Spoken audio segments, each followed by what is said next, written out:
Monty Python reference, right? Hey everybody, and welcome to Live at 5 of the Business Squad. Thank you for coming back, and those of you that are new, just so you know, this is a friendly roundtable discussion we have every week. We have to be with friendly? members of this. Well, not always. Friendly, yes, we gotta be friendly. Not always, but we try to be. And It's also, not a round table, though. that's, and again, a rectangular table, specifics.com. All of a sudden, what the fuck? Yeah, I said fuck twice. And at any rate, we have discussions about various business topics that are relative to entrepreneurs, as well as now this particular month we've been doing nonprofits. Yep. And today we have a special guest with us that is both friends to me as well as people that are experiencing the importance, or I don't know importance I guess, but they're experiencing the effects of devastating disease. And they've built this nonprofit to support that, to help others who are going through this. So I know we're usually very lighthearted and full of laughter and giggles. And given Brad and his leanings would prefer it to be that way, so I'm not going to get all sobby and heavy-hearted. But I had made my comment, and we're good with that. And we're going to roll now with our usual introductions. Ellen, lead us off. All right. I'm Ellen Patnaude. My company's called Lead Quine. We take the blinders off of teams. Yeah, girl. Yeah. We do that through equine guided learning. As of August 1st, will be available. We also do executive leadership coaching, headspace coaching, as we like to call it. You do Mitzvahs? We don't. And we do other types of team training. So working with business owners and their teams to achieve greater results. I'm the coach here at the squad. All right. Hi, I'm John Schemanske. I'm with Cocapelli Financial and a proud member of the Business Squad, and I am the squad's independent life, health, long-term care, and disability insurance advisor, and I'm here to protect people and mitigate risk. So there you go. Whoa! Nice. Look at that. My name's James Lewis, and I am a member of the squad, and I'm your financial guru. So if you deal with money, you know, Spencer, just for you, I make money my bitch. So with that, and that being said, I can help you with what you do regarding your money, right? So everything from cash flow process, and even before that, sales flow process if you're a business, right? Because some of you may be businesses, not just people doing your own personal stuff. So we can do everything across the board in that area, and then move you all the way through to how now better spend the money now that you've earned it and you brought it into your household, and how to make sure that it's going to work for you ongoing and forward. So everything you do with your dollar from A to Z, you need to see me. That's it. All right. Amy from The World in HD, and I'm boss lady to Brad. Brad was diagnosed with Huntington's disease in 2014, and we started a nonprofit organization called The World in HD. Good afternoon, friends. I'm Dave Thurau with Heartland Insurance, and I like to say that insurance is like a hospital gown because there's always something hanging out, and it's usually your assets. And that's what I do, is protect your assets. We cover your assets. We make sure that you still have them after the event occurs, or you're put back where you were before the time that the problem occurred. You're kind of like a second gown. Yeah, Kind of right. like a second gown, that's right. I'd be wrapping around that. Because those shit. special hospitals will give it to you if they really like you. They'll double your gown down. Yeah. Just saying. It's a bad guy. It's happened to me. It was awesome. Just saying. Right.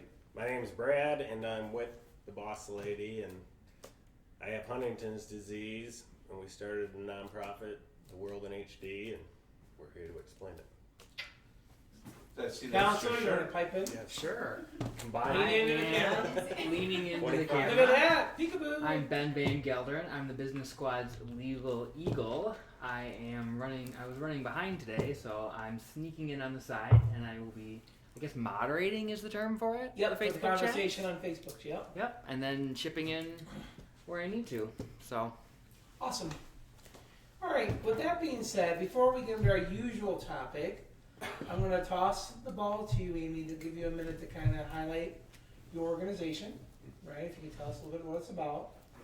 And maybe not everybody knows even what Huntington's disease is. So Okay. maybe you can explain some of that too. So we should probably So start. HD is in high def. No, it's not high def. It's not Harley Harley Davidson. Davidson. Right?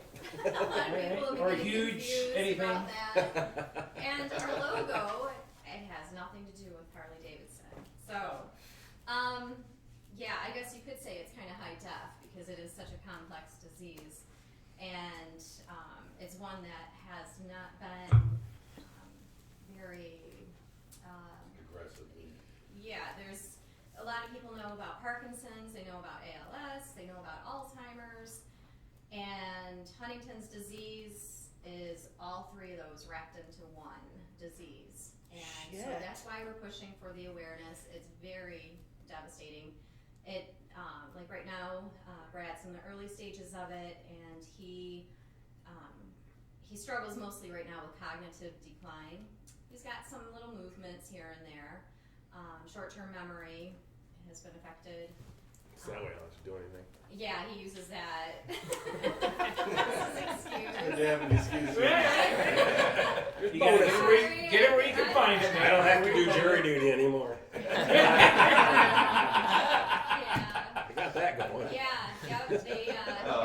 He got the jury duty thing going, and we had to get a letter, and they're like, "Oh no, we don't want you." So, Why? How was he first diagnosed? well, that's a good question too. His mom had Huntington's, and that's how it's passed down from a parent. And Is it typically mother to son, or it can be it's not, either doesn't parent. matter? Yeah, Can it be recessive? Do too?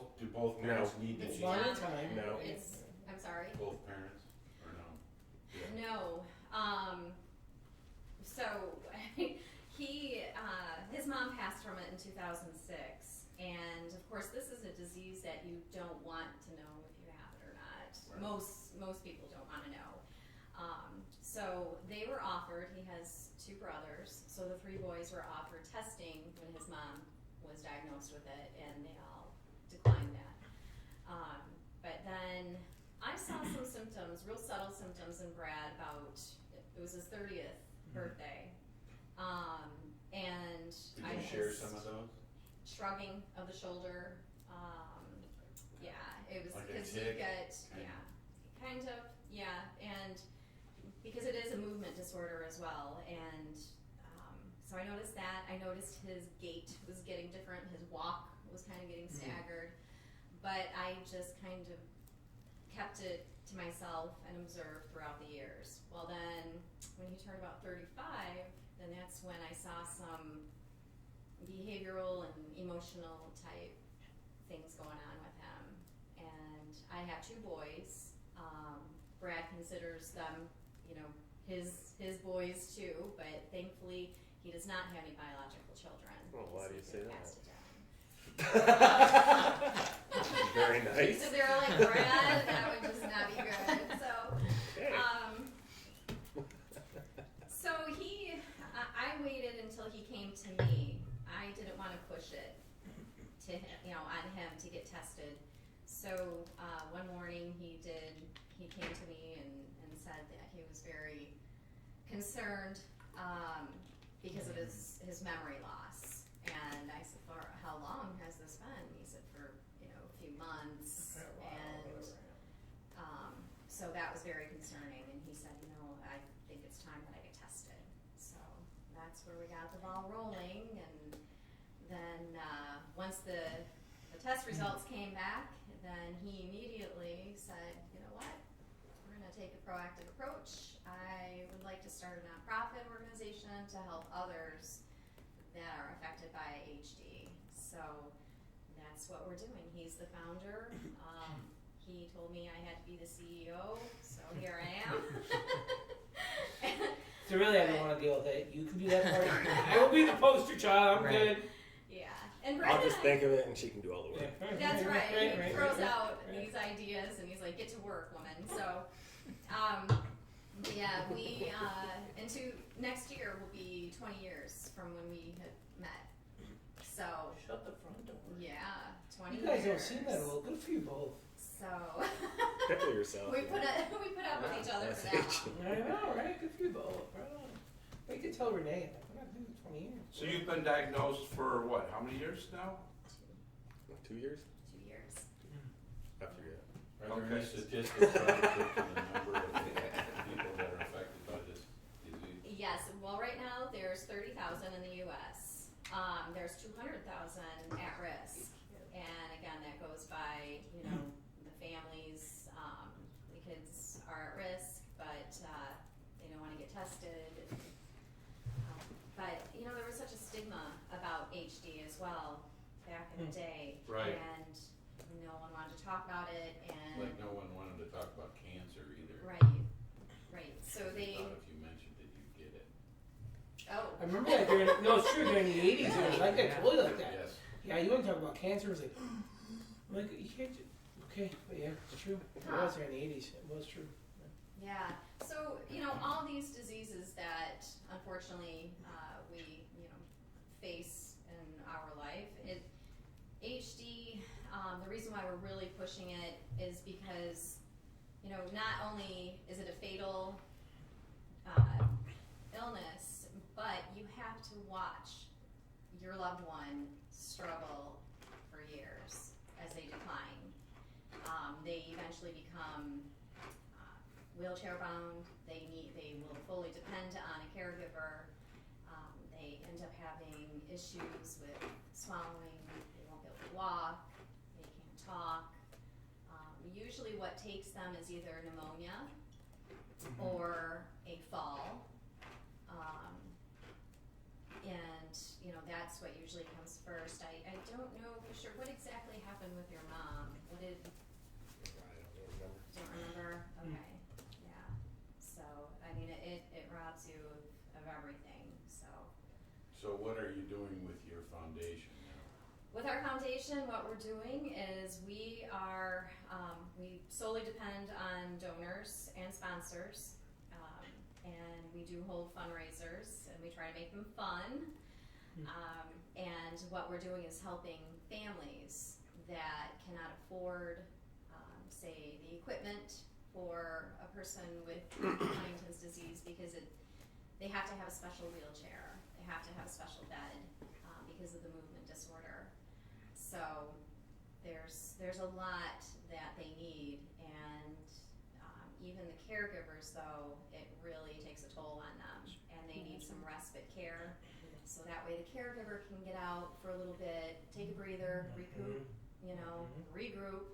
And the problem is that there's a lot, there's not a lot of people out there that are familiar with Huntington's and how to care for a Huntington's disease patient. So that's the other thing too. We would really like to see some care facilities that can help them. What Is a lot of there people, Go ahead. a lot of people run into is multiple family members having it. They'll Wow. take care of their Holy fuck. aunt, grandma. A kid gets it, it's more aggressive. It's called JHD, juvenile Huntington's disease. So the bills keep piling up, and you have a choice to go to work and pay a caregiver, or stay home and take care of them. It takes, for you, you were in your 30s, you know, 35 before you saw real symptoms, or maybe, is that typical, or? It's what I like to call it is a snowflake disease, because everyone's going to be different. Some people it affects them in their 60s. Some people it affects them when they're 5. Yeah. And some people get chorea, some people don't. Some people get Alzheimer's, some people don't. It's everyone's different, and that's what makes it tough to try to figure out. Is there any How to deal research with it. that you know of that's going on right now? Yes, and Brad is actually in a study right now. It's called the Signal Trial, and it's an antibody. So he goes and gets an infusion once a month, and they do cognitive testing on him and all these other assessments, and to see, you know, maybe this will slow down the progression. There is no cure right now, but they are looking for something to slow it down. So They can always freeze you in carbonite. All right. yeah, Well, and we don't know if he's getting the placebo or the actual antibody. Right. So. I wonder though, it doesn't seem to affect a large portion of the population compared to like Alzheimer's, or, you know, so it really doesn't get the attention that No. the other diseases are getting. And Alzheimer's is really on the rise. How is Huntington's disease? is it kind of plateaued, or is it increasing, or? It's increasing a little bit, the awareness, but not the way we like it. You know, we want to make it where, you know, because what happens is they, as it affects their body, they look like they're intoxicated. You know, there's a lot of people, and we were watching Ray, and we're watching Ray Donovan the other night, and the one brother has Parkinson's, and so they were walking in the grocery store, and some old lady looked at him because he was picking up a case of beer, and she's like, "I hope you're not driving." And his sister-in-law said, "You know, you F and B." Right. You have Parkinson's, Right. you know. But not only that, it's just, you know, if they get pulled over and they haven't had a thing to drink, the cops, you know, they're gonna make them go through all the whole spiel of making sure. They can't. So. And they can't pass it. Right. Okay. Yeah. Yeah, well, sure, the breathalyzer, right? Like, puff, and you're gonna be okay. And the cop's like, man, I don't understand what's wrong. You must be on something else. It's not Right. Exactly. Screw you, get in the back of the car. That's what the cop would do. If you're driving erratically, you're on something. Get in the car, go away. Right? Well, there's been films of people being beat because they can't stop. Well, moving. right. Yeah, And that's right. the next part of it, right? Because, you know, paranoidcop.com, he's like, And the you're more acting crazy. And more your stress level goes up, the more you disturb. Yeah. Right, it's pretty hard to, you know, comply when they have a knee on your head. Right. You know, and they're breaking your arm, and it's like, And they're telling you not stop to move. fighting me. Right. You know? And it's twitching away Exactly, anyways. Yeah. How about support groups? Yeah, that's another thing that we're trying to do here in our region because we don't have any. So I'm trying to find out how many people in our area have HD or a loved one that has HD, so I can start a support group around here because it's very important. You gotta keep your sanity over all this. Sure. So, yeah. so those of you out there in the social media space, share this message so that other people with HD can connect. We'll have contact information. We absolutely will, for sure. Absolutely. So the first part, thank you for the introduction of your story. Okay. Yeah. Sure. Or your story. That being said, the first segment we cover is the pulse. And usually in this segment we cover a particular topic or an article that's relative to either nonprofits, which is the guest of the day and the focus for this month, or businesses in the past. And this month, or this week, we talked about impact investing. And for those of you that read the homework, looking around the room, I know these two haven't. Did you? I read it. We did. Oh, they didn't. Oh, geez. I'm just the only one hanging my head in shame. No, Ben Hey, said it's all that. good. Ben said that he didn't get a chance. Oh, so two. It's remember two did and two did. That's what So I'm Ben- But I came up with one of them, so I'll take some credit. Oh, there you go. There's See, something I yeah, can right talk on. about. So impact investing talks about how business can be driven with social change in tandem, right?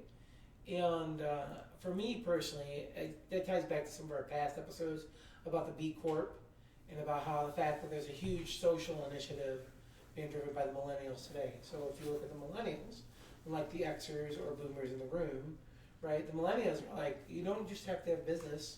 You can have business with social impact, and it's okay. It doesn't have to be non-profit either. It can be for-profit. They can go together and walk hand in hand down the aisle, right? And I think that's all. At the end of the day, that's what they're driving towards, the fact that, you know, businesses can make social change if given the room to, like enough choice. But Well, I also got from it that like philanthropic, you know, foundations and stuff like that can, instead of just gifting charitable gifts, they can do this impact investing thing, sure. you know, as well. And it's a great outlet for them if they can focus on the mission at hand. And it drives tribe building again too, because you reach out to those people, and that's what the technology allows us to do now, is to tribe build, where you know, you gather those people that are of like mind, and build a tribe around your cause. Yeah, I have a former colleague facilitator from another company in a previous life who started her own team building company, and she has a facility out in the Denver, Colorado area. Hey Jeannie, if you're watching. And Hi Jeannie. Right when she started her company up, it's probably been about 8 or 9 years ago now. Right from the get-go on her website, there's a tab, a button that you can, or a tab that gives you more information about the fact that a certain percentage, and I don't want to misquote because I don't remember what the percentage is, but a percentage of all profits to the company automatically go into a host of organizations that they support. And so I think that building something like that into your company, it's like what you said, it's tribe building. It attracts people who not only like your products and services, but they also believe in the way that you're doing business. Yep. I think as more and more companies, no matter what industry you're in, more and more companies out there need good differentiators. They need ways to differentiate themselves in the marketplace. That can really be one. It's a huge brand. I agree. Absolutely. Well, Zappos, right? That's, big one that does that. Every so many pairs of shoes, buy somebody a pair of shoes or whatever it is. Tom's really Yeah, or Tom's was another one. Mhm. Yeah, Tom's. Maybe it's Tom's.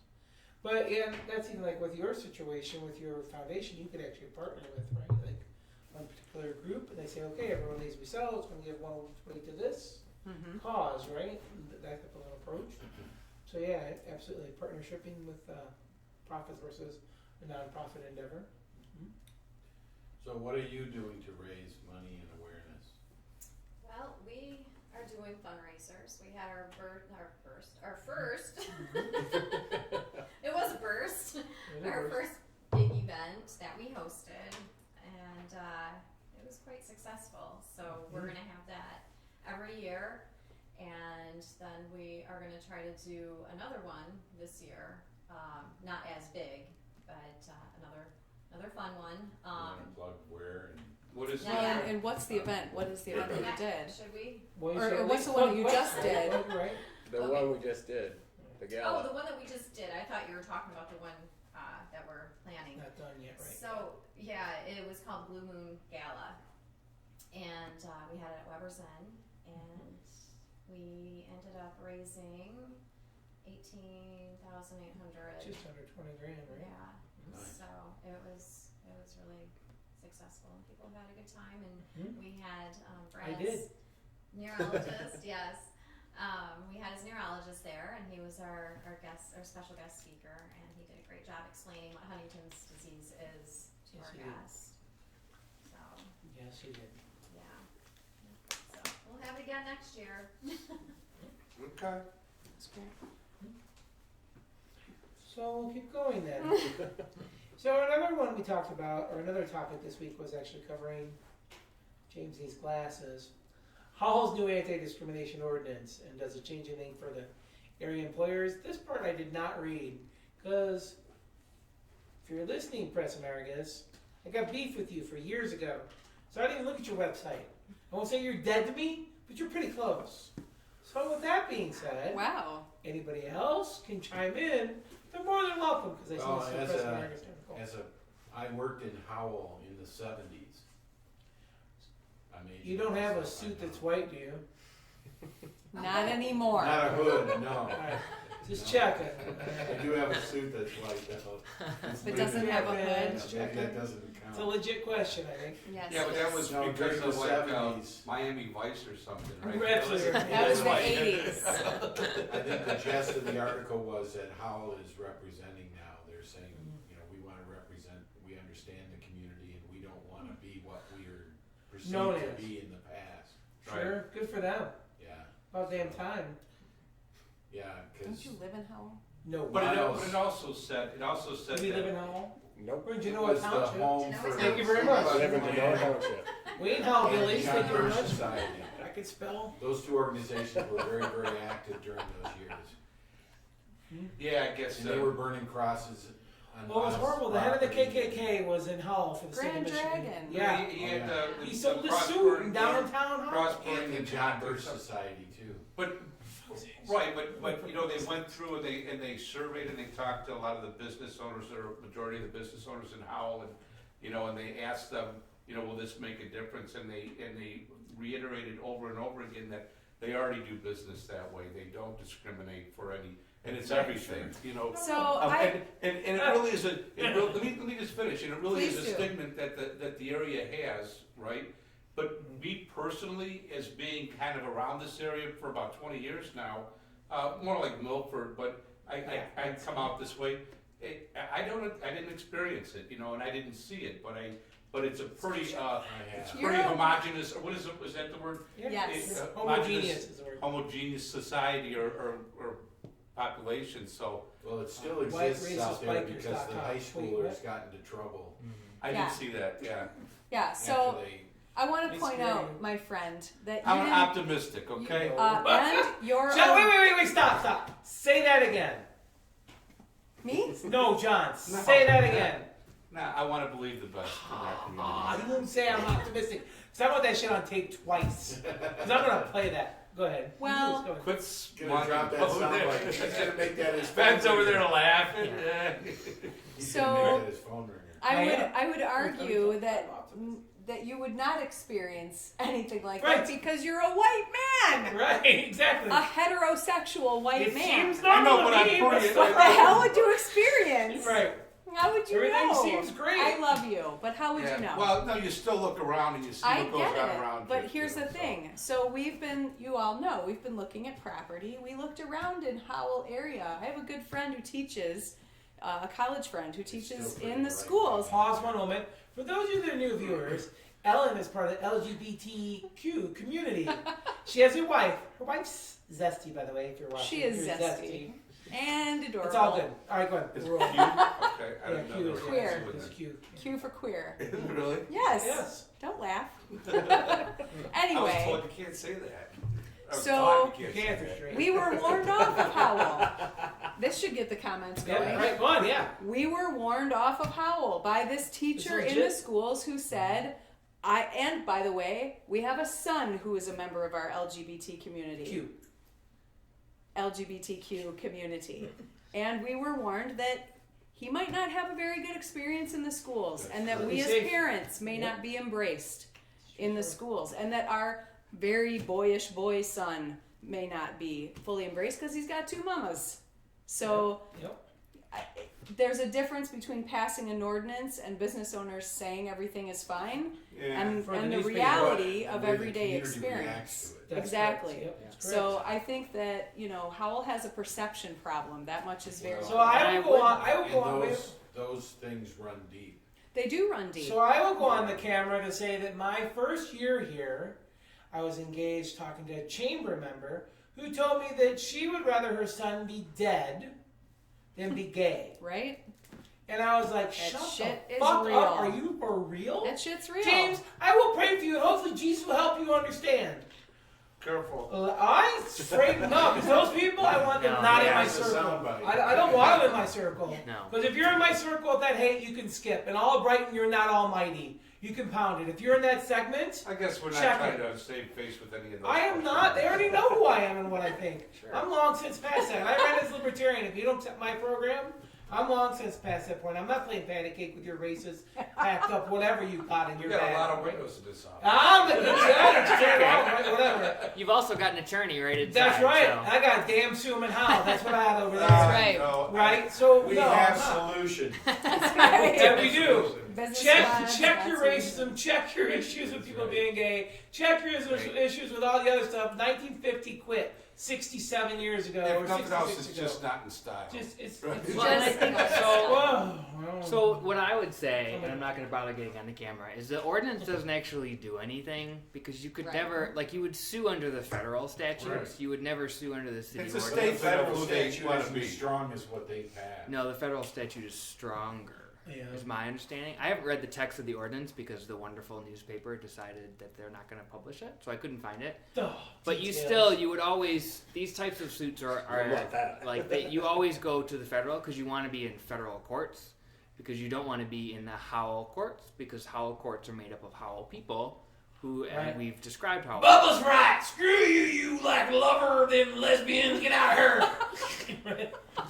But I do, so I think that this is It's not. Did you want some more wine? I think I need some more. That is not all that lives in Howell. well, and I It think, isn't. I think the You paint 'em- purpose. You can't paint them all as. Right. No. No, it's true. It's very We're true. not. I think We're the not. purpose, I the agree with purpose of this ordinance was for Howell to stand up and say that we as a city are not okay with this, That's what And they. it That's unanimously was passed by the city That's council. exactly right. I And agree it's a with that. step in the right direction towards, agree. you know, the people that act that way being alienated. Yeah, Because it's right. a publicity, it's an Right. official, because it was unanimous, Well, right? So- it's a public declaration that you, Right. RaiseTheSky.com, moved to Kahakta. Right. Snap! I called Kahakta out in the rebel flags. I sure did. Moved to Kahakta because you're not welcome here. Yep. That's your laugh back there. That's funny.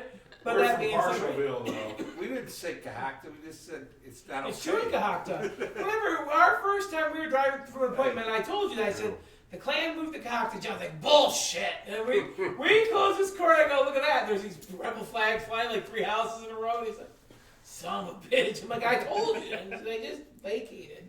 They're still around, and that's fine. And run them to the smallest hole in the smallest space they can exist. Till eventually they realize that they were dumb and they accept that their positions out of ignorance. And then that's cool. Come on in, have a beer. Until then, stay where you are in your little space and leave everybody alone. You know, my brother-in-law, who I love dearly, recently said to me, you know, small town values come from small town people who live only in small towns. To say it takes them a while to change their mindset and change their thinking.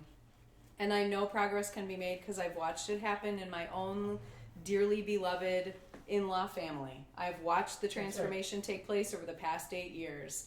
And I'm very happy to see that it's happening. Well, just like Very the happy to see that prejudices, it's happening. Those things are taught. But Right. it takes They are. time. Yeah. And so I want to go on record saying that I applaud Howell for passing the ordinance. Go Howell. I think it's a great step in the right direction, but now you got a perception problem you got to deal with, and you got to make sure that those values are actually being lived out every day in the business community and in the wider community. Because Howell, right now they aren't. If you got big fuzzy ones, you fly a rainbow flag. Right. Just saying, Howell. Well, they didn't like that. Challenge Ferndale. Say, what's up, Ferndale? Right. We got love. You guys want to come to the country, Ferndale? Come on. We got country living. We, fly rainbows out here. So, Just well, saying. so two quick things, because I can't stop myself from talking even though I'm not on the camera. That's all right. But I'd agree with what Ellen Your would hand say. is, though. Yeah, Here, I'll put my put hand your in, hand right? So I'm in the John Club of being the most entitled category of person there possibly is, and it took me 4 years of college at Kalamazoo College, which is like the most liberal place on the planet. Jodi, shout out KZU peoples. He did it, but I got shout you. out KZU. And then 3 years at Loyola University Chicago, which is one of the most liberal law schools out there, to really finally realize that what was going on. So it does take a long time. And then, funny story too, when we moved here, we moved to Hamburg Township, and we had a little rainbow flag that we'd gotten for Pride Day or whatever, put up in our window in Chicago, and I put it on our mailbox in Hamburg just because I wanted to put it out there, and it didn't last very Stir in long. the pot. Like But stir yeah. in the pot. So yeah, A hamburger got it. that's a good challenge, James. So you gotta know that the squad has some shit stirrers in it. Right. Yeah. Yes, we do. We're not Yes, afraid. we do. But you know what? We have our customers' best interest at heart. So Whoever that's our they may focus. be. That's right. Yeah, and we don't discriminate. That's you know, right. anybody come see us, we'll do our best. to But help you. but that being said, right? So if you're our client, not just kidding. imagine that, right? That backbone, that willingness to stand in the face of what may ever be, we've got your back, and that can't be said for a lot of businesses today because they'll cave in the interest of their own. If you're our client, man, I'll tell you anything else. Anybody that knows me, I reward loyalty above everything. And if you're one of our clients, I'm going to reward you as best I can with the commitment of everything that I can bring to bear. So, you know, gay, queer, not, I don't give a shit, whatever. Come on down. You treat us with respect, and if we can help you, we're going to help you. And I think that should be the expectation for anybody in any business, nonprofit or not. You know, I don't think that's so wrong to ask that anybody today should be treated with respect, regardless of their personal choices and regardless of whatever their situation is, if they got something going wrong with them or not. They should be given the same dignity and respect that anybody else gets. And there's a lot of old ideas that are slowly, quietly dying in the corner, thank God, and that aren't to that premise of thought. You know, I'm not friendly to the term white privilege because honestly, I didn't choose one way or the other to be white. I was born that way. So it's not like a privilege, like, oh, I'm going to choose to be white.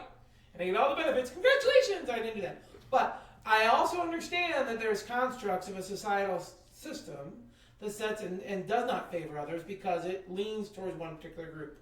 Just as Winston Churchill will tell you, the winners write the right history, right? You know, that's when he's like, you know, the winners write the history books. Nobody else does.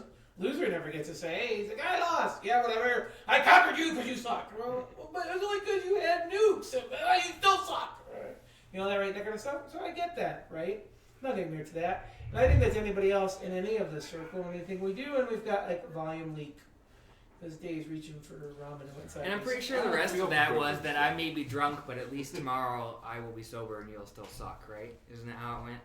Yes. The Churchill thing? Yeah. Oh, Something to that effect, yeah. No, I just made that Yeah, up. but it's okay. I just like that quote because I wanted to bring it in. Oh, yeah. Well, you know, my thing with Churchill is that he was a guy that was the reluctant guy dropped in the middle of, he's like, hey, look, Britain's in trouble.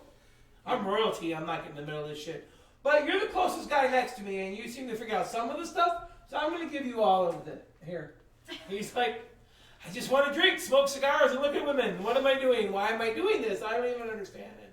Next thing you know, he's I think running he a was war. pining for power all along. See, I don't think so. I he seemed don't know. like There's reluctant more to- to. Yeah, he didn't just get shoved on him. And we're off the But, right. rails. But on the History Channel next week, Yeah. James, John, and anybody else will discuss why I Winston mean- Churchill wasn't quite that bad. I'm gonna stay home that week. Right there. So here's the deal, folks. Normally we go on with other segments of the show, but this is a holiday weekend, and we're going to respect your holiday weekend time. And that means that we're going to cut our show short. So, with that being said, also, we're going to go around one more time, give your tip of the week to the audience at large, and then we're going to wrap up the show. So, Ellen, fire up. All right, my tip of the week. I want you to be thinking about your communication style. I've been on vacation for the past week, but ever since I've been back in this current week, the theme of communication style has come up over and over again. One person may feel we can't pull the trigger on it until it's perfect, and I'm going to obsess over it until it's perfect. Another person may say what's really important is that we pull the trigger. But unless you're at the table having those conversations about what the ground rules are that are governing how those decisions are made, you're speaking different languages to each other. So understanding your own communication style and recognizing that the people you are working with on your team may have a different communication style is key to helping you figure out how you can be speaking the same language even when you have differing opinions. Lead quine. Nice. Lead Quine, taking the blinders off teams. Drop the mic. I'm going to pass. Okay, and I'm going to say, America, I love you. Have a great birthday. All right, and I say visit www.theworldinhd.org. Check us out. And I say support Amy and her husband. And No. God bless America. I love this country. It's your husband. We're running with It it. wasn't a husband thing. Wasn't it a one-night stand that just lasted? That 20 lasted years? 20 years. Okay, that's Yes, it was a one-night stand. Lasted 20 years. It's always good to go I back. love that. That was awesome. Yeah, I have to give credit to one of our friends that had said that. Yeah. So, no, but we've been together long enough that we consider each other husband, wife, but it's mostly, 20 years, he I gave me think the you got title as boss lady, so that's where I got that from. It works. And I'm far from a boss. No, But I try. Okay. Anything you'd like to add, Brad? No, I'm good. And then, Counselor? All set. Well, that being said, then we're a wrap. So everybody, thank you for watching. You had a short and sweet show this week. So tune in next week. Where we'll be discussing business to businesses. Or business to B2B. business. B2B. B2B. There you B2B. go. That's So be B2B there month. when we tune in next week. And thanks for watching, everybody. Peace. And remember, like, subscribe, share.